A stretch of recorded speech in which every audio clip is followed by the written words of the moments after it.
स्वागत है साथियों। आज हम सभी अपनी इस क्लास में बहुत ही महत्वपूर्ण प्रश्नों को हल करने जा रहे हैं, जिसमें हम देखेंगे कुछ महत्वपूर्ण ऐसे प्रश्न जो आगामी प्रतियोगी परीक्षाओं की दृष्टि से बहुत ही आवश्यक हैं। तो ऐसे क्रम में देखेंगे पहला प्रश्न है काठ की तोप। एक रचना है काठ की तोप। इस रचना की विधा क्या है? ऑप्शन में है उपन्यास, कहानी, नाटक, काव्य। तो ऐसे प्रश्न बड़े महत्वपूर्ण हैं आगामी प्रतियोगी परीक्षाओं, चाहे यूपीजीडीसी की परीक्षा हो, जीआईसी की, टीजीटी की या यूजीसी नेट की, सभी में ये रचनाएं बहुत महत्वपूर्ण हैं। तो देखते हैं काठ की तोप की विधा क्या है। तो आपको ध्यान रखना है इस रचना की जो विधा है वो नाटक है, यानी काठ की तोप नाटक विधा की रचना है। 2001 में इसका प्रकाशन है और गिरिराज किशोर इसके नाटककार हैं। तो यहां से इस बात को ध्यान रखेंगे। अब इनके कुछ और नाटकों के विषय में यहां पर देख लेते हैं। जैसे एक है चेहरे चेहरे किसके चेहरे। चेहरे चेहरे किसके चेहरे, ये भी गिरिराज किशोर का नाटक है। इसका प्रकाशन वर्ष आपको ध्यान रखना है 1983 में यह नाटक प्रकाशित हुआ। दूसरा नाटक अगर देखें केवल मेरा नाम लो। केवल मेरा नाम लो, यह भी गिरिराज किशोर का नाटक है। अब इसका प्रकाशन वर्ष आपको ध्यान रखना है, इसका प्रकाशन वर्ष है 1984। बात करें अगर हम केवल इनके आगे के जो नाटक हैं, जैसे जुर्म आयद। जुर्म आयद ये भी गिरिराज किशोर के ही सारे के सारे नाटक हैं। जुर्म आयद का जो प्रकाशन वर्ष है 1987 ईस्वी है। तो ये कुछ महत्वपूर्ण इनके गिरिराज किशोर जी के नाटक हैं, इनके नाम आपको ध्यान रखना होगा।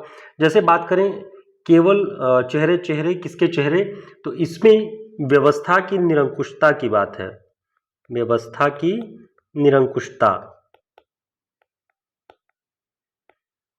वर्तमान दौर में भी आप लोग व्यवस्था की निरंकुशता और उससे व्याप्त जो एक असंतोष है उसके तमाम आप रूप देख रहे होंगे। चाहे कॉकरोच जनता पार्टी की बात करें तो व्यवस्थाओं से असंतोष को लेकर के पहले भी कई रचनाएं लिखी जा रही थी, और ऐसे में ये नाटक भी चेहरे चेहरे किसके चेहरे ऐसी ही एक रचना है। दूसरी अगर बात करें एक जुर्म आयद जो इनका नाटक है। जुर्म आयद में न्याय व्यवस्था की जड़ता, न्याय व्यवस्था की जड़ता पर प्रहार है। तो इसका थोड़ा सा विषय भी आपको ध्यान रखना है। जैसे ही थोड़ा सा इन नाटकों के विषय के बारे में भी आप जानकारी रखते हैं तो ये नाटक आपको ध्यान हो जाते हैं। तो जैसे आप इस रेफरेंस में भी इसे याद कर सकते हैं कि चीफ जस्टिस जो आजकल उनका जो बहुत वायरल है एक बयान है सूर्यकांत का, तो न्याय व्यवस्था भी पूरी तरह से जड़ हो चुकी है, और इन व्यवस्थाओं पर असंतोष पीछे के जो समकालीन रचनाकार हैं, समकालीन नाटककार हैं, सन 1980 से लेकर के 2000 के बीच में जिन्होंने रचनाएं लिखी, उन सब में भी आपको दिखाई पड़ेगा ऐसा ही एक गहरा असंतोष। तो गिरिराज किशोर इस रूप में याद किए जाने योग्य हैं, इसे आपको ध्यान रखना है। दूसरा प्रश्न देखते हैं। दूसरा प्रश्न है भूख आग है। इस नाटक के लेखक कौन है? तो ये किसका नाटक है, कमेंट करके बताएं अगर आपको जानकारी हो। साथियों यूपीजीडीसी की टेस्ट सीरीज़ भी चल रही है, जो लोग ज्वाइन करना चाहते हैं टेस्ट सीरीज़ लगातार चल रही है। हमारे नंबर पर संपर्क करके आप इस टेस्ट सीरीज़ का हिस्सा बन सकते हैं, और सभी जितने पार्ट्स हैं यूपीजीडीसी के पाठ्यक्रम के सभी पर 100 प्रश्नों का कुल मिला के 1000 प्रश्नों की टेस्ट सीरीज चल रही है, तो आप इसे ज्वाइन कर सकते हैं। साथ ही 35 घंटे की पूरी क्लास का रिकॉर्डेड क्लास की भी यहाँ पे सुविधा है। आप चाहेंगे तो पाठ्यक्रम के अनुसार 2 दिन का समय निकाल के सारे वीडियोस को तैयार कर सकते हैं पाठ्यक्रम के अनुसार। तो ये आपके लिए सूचना है, इसे आप ज्वाइन कर सकते हैं। भूख आग है नाटक के लेखक कौन है? तो ध्यान रखना है ऑप्शन में है असगर वजाहत, अब्दुल बिस्मिल्लाह, कृष्ण बलदेव वैद, गुलेशर खां सानी। तो इसका सही उत्तर क्या है? ध्यान रखेंगे इसका जो सही उत्तर है कृष्ण बलदेव वैद्य। कृष्ण बलदेव वैद्य जी का ये नाटक है, बहुत महत्वपूर्ण है। इसका जो प्रकाशन वर्ष है आपको ध्यान रखना है 1998 इस नाटक का प्रकाशन वर्ष है। भूख आग है। अब इसके विषय में कहा जाता है कि भूख आग है ये नाटक विडंबना प्रधान नाटक है। विडंबना प्रधान नाटक। तो ये कई बार पूछ लिया जाता है कि फला नाटक किस प्रकार का है? तो इसके विषय में सर्वमान्य है, विडंबना प्रधान नाटक है, जो एब्सर्ड नाटक कहे जाते हैं। और नगेंद्र जी की पुस्तक में लिखा हुआ है कि इस नाटक को पढ़ते हुए या फिर कृष्ण बलदेव वैद्य जी के नाटक को पढ़ते हुए ऐसा लगता है कि सैमुअल बेकेट के नाटक याद आ जाते हैं। सैमुअल बेकेट, ठीक है। तो इनके नाटकों से तुलना नगेंद्र जी की पुस्तक में किया गया है कृष्ण बलदेव जी के नाटकों का, इसे ध्यान रखेंगे। वे लिखते हैं कि इनके नाटकों को पढ़ते हुए प्रायः सैमुअल बेकेट के नाटक याद आते हैं, ठीक है। विडंबना युक्त जो काव्य या फिर विडंबना युक्त जो भी रचना होती है, नाटक होती है, वो क्या है?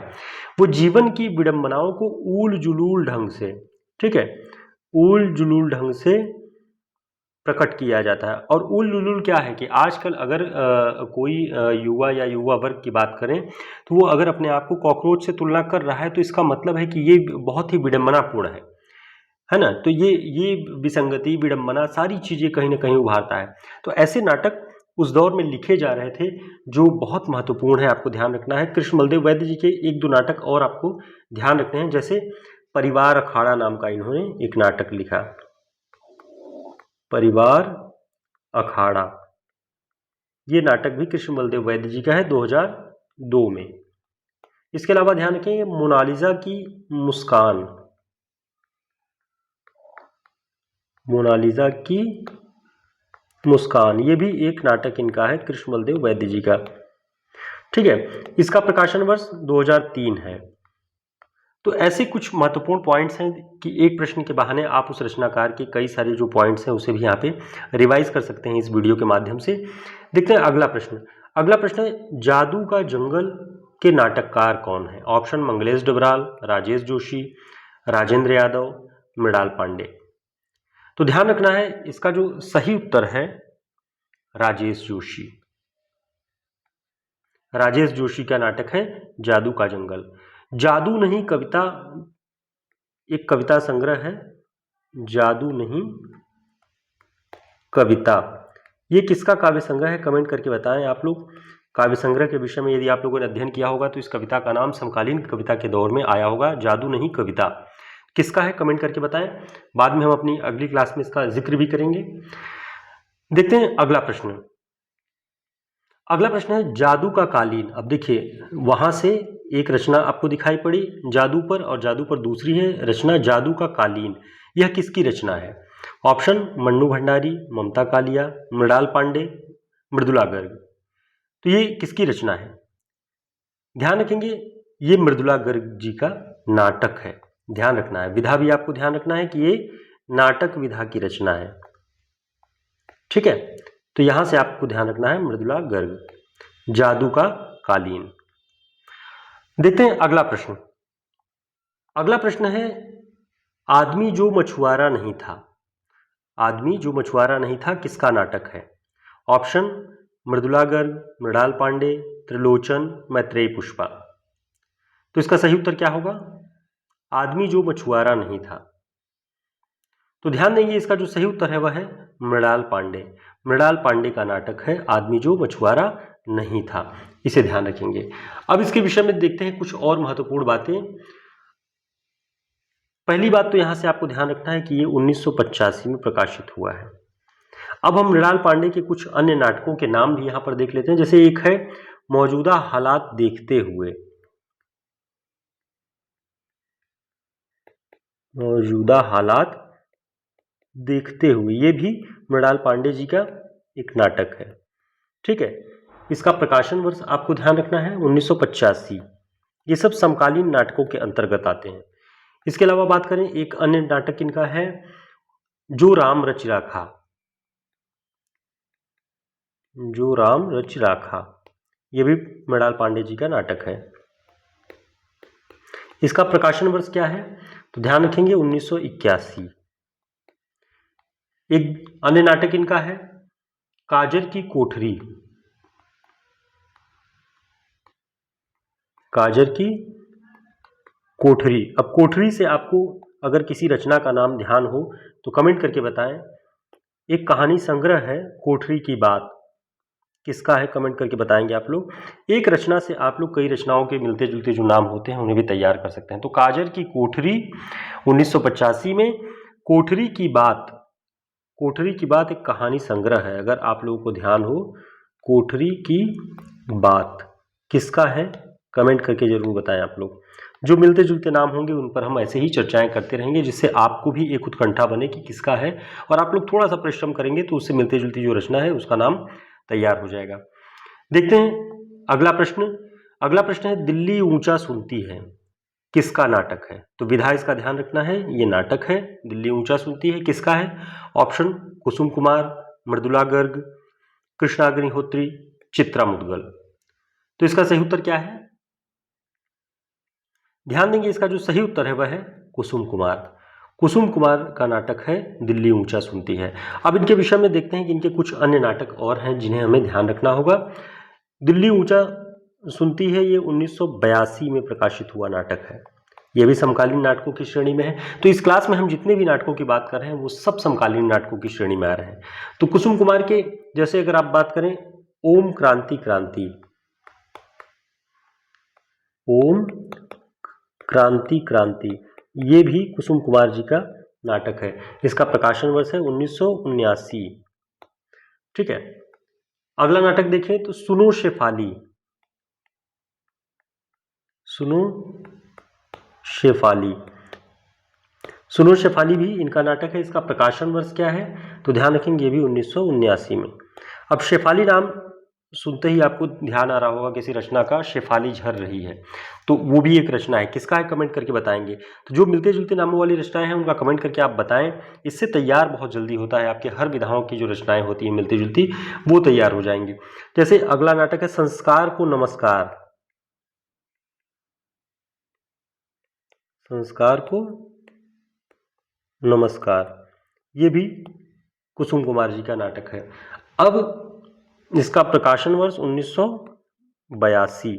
कुछ और देखते हैं, जैसे रावण लीला, रावण लीला यदि पूछ लिया जाए किसका नाटक है, कुसुम कुमार का है। मादा मिट्टी, मादा मिट्टी, ये भी कुसुम कुमार जी का नाटक है। एक इनका और नाटक है पवन चतुर्वेदी जी की डायरी। अब यहां से आपको एक रचना का नाम याद हो रहा होगा, उपन्यास है अजय की डायरी। वो किसका है कमेंट करके बताएंगे। अजय की डायरी उपन्यास किसका है। पवन चतुर्वेदी की डायरी, तो ये नाटक है कुसुम कुमार जी का। तो ऐसे आप लोग इस तरह से अगर तैयार करेंगे तो समेकित ढंग से बहुत सारी चीज़ें तैयार हो जाएंगी। इनका एक और नाटक का ध्यान रखेंगे, सलामी मंच, सलामी मंच। तो इन क्लासेस का एक ही उद्देश्य है कि आप लोग 10 मिनट 15 मिनट में यदि जिस भी क्लास में शामिल हो रहे हैं तो एक साथ कई सारी रचनाएं तैयार हो जाएं, रिवीजन हो जाएं। किताबें बहुत हैं आप सभी के पास, रचनाएं देखने के लिए कई सारे टेस्ट सीरीज भी आपके पास होंगे, सब कुछ। लेकिन ऐसी क्लासेस में आप 15 से 20 मिनट में कम से कम 50 से 60-70 रचनाएं तैयार कर सकते हैं बहुत अच्छे से। अब यहाँ पर हम कुछ एकांकियों की बात करेंगे, देखेंगे कि इस दौर में कौन कौन सी एकांकियां बहुत चर्चित रही हैं। तो देखते हैं।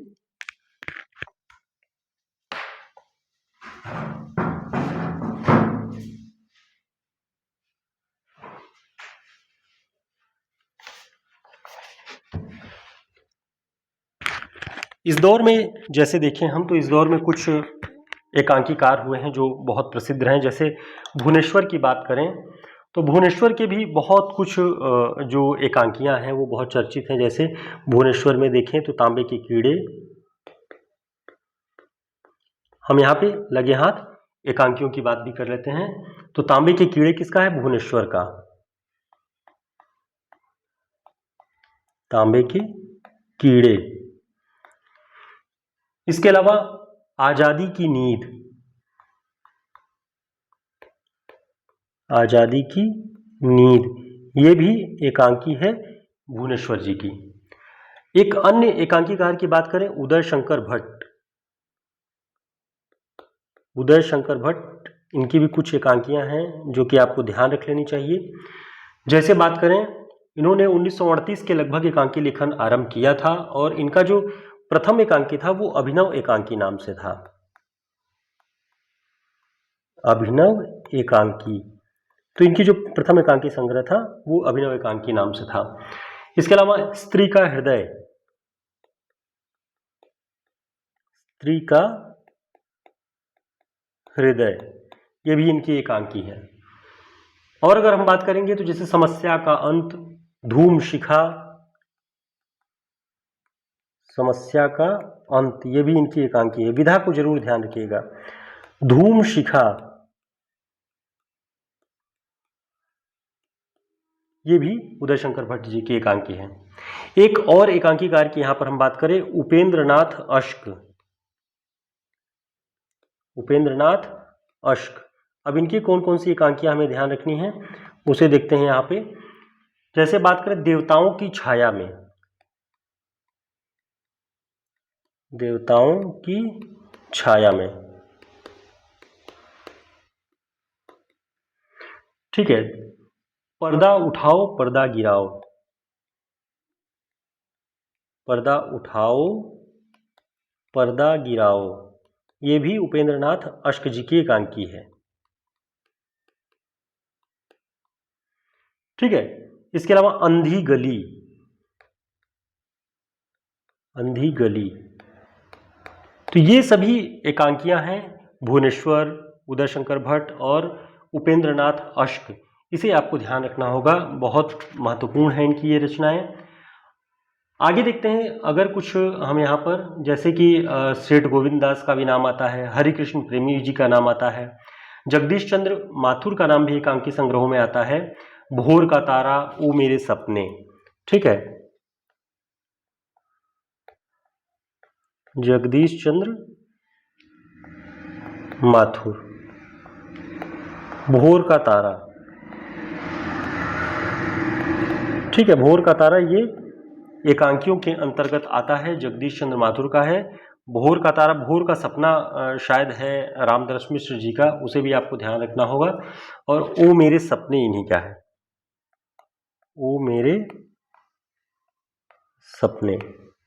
तो कुछ एकांकियां हैं जो ये रचनाकार बहुत प्रसिद्ध हैं उपन्यासकार के रूप में, और कहीं कहीं इन लोगों ने नाटक भी, एकांकी भी बहुत कुछ लिखा हुआ है, तो इन्हें आपको तैयार कर लेना है। तो साथियों, उम्मीद है ये सारे पॉइंट्स, सारी रचनाओं के नाम आपके लिए बहुत महत्वपूर्ण होंगे, परीक्षाओं में कुछ न कुछ योग जरूर देगा आपकी तैयारी में, और आपको आत्मविश्वास भी होगा कि हाँ, आपने पढ़ रखा है इन चीज़ों को, यहाँ से रिविजन संभव हुआ है। तो ऐसे महत्वपूर्ण प्रश्नों की पूरी टेस्ट सीरीज चल रही है यूपीजीडीसी के पाठ्यक्रम को ध्यान में रखते हुए। आप सभी उस टेस्ट सीरीज से जुड़ सकते हैं, हमारा ये नंबर है, संपर्क करके। पूरे 1000 प्रश्नों की टेस्ट सीरीज हो रही है, और ये सारे प्रश्न आपको यूपीजीडीसी के जो पाठ्यक्रम है उसमें जो पारिभाषिक शब्दावली है, लोक साहित्य अनुवाद, इसके अलावा प्रमुख आलोचक, हिंदी के प्रमुख संस्थाएं, वेब पोर्टल, उन सभी पर, सभी यूनिट से महत्वपूर्ण 100 प्रश्नों का पूरा ये टेस्ट सीरीज चल रहा है, जिसमें पूरे 10 टेस्ट सीरीज होते हैं और 1000 प्रश्न। तो बहुत सारे साथी ज्वाइन किए हुए हैं, वो हल कर रहे हैं लगातार इन प्रश्नों को। आप भी जुड़ सकते हैं, और 35 घंटे की क्लास, यानी लगभग 1.5 से 2 दिनों में आप इन सभी पॉइंट्स पे, सभी यूनिट्स पे आप यूपीजीडीसी के पाठ्यक्रम को पढ़ सकते हैं, कवर कर सकते हैं 2 दिन का समय निकाल के। बहुत कम समय बचा हुआ है, तो सारी तैयारियों के साथ आप इन क्लासेस को देख के बेहतर ढंग से आप रिवाइज कर सकते हैं। इन रिकॉर्डेड क्लास की जो फीस है वो 799 आप सभी के लिए ऑफर के रूप में है। संपूर्ण पाठ्यक्रम आपका कवर हो जाएगा। फिर मिलते हैं एक नई क्लास में, तब तक के लिए नमस्कार, शुभकामनाएं।